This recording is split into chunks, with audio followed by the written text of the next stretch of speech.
യെസ്രായുടെ പുസ്തകം 7-ാം അധ്യായം 21-ാമത്തെ വചനം.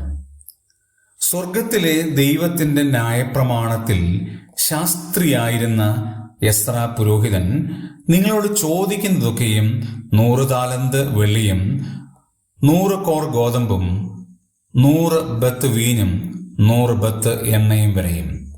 ഇവിടെ ദൈവത്തിന്റെ പരിശുദ്ധാത്മാവ് യെസ്രാ എന്ന് പറയുന്ന വ്യക്തിയെക്കുറിച്ച് പറഞ്ഞിരിക്കുന്ന ഒരു പരാമർശം ഇങ്ങനെയാണ്: സ്വർഗത്തിലെ ദൈവത്തിന്റെ ന്യായപ്രമാണത്തിൽ ശാസ്ത്രിയായ യെസ്രാ പുരോഹിതൻ.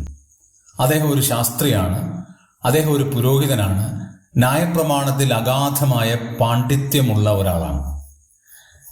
യെസ്രായെ എങ്ങനെ പരിചയപ്പെടുത്തിയപ്പോൾ ദൈവം നമ്മെ പരിചയപ്പെടുത്തുമ്പോൾ എങ്ങനെ പരിചയപ്പെടുത്തും?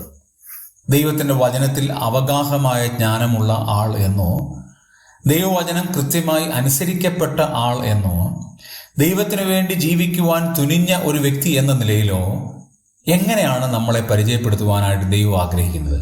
ദൈവം എങ്ങനെ പരിചയപ്പെടുത്തും? നമുക്ക് നമ്മെ തന്നെ ഒന്ന് പരിശോധിക്കാം. ദൈവം അതിനായി നമ്മെ സഹായിക്കട്ടെ.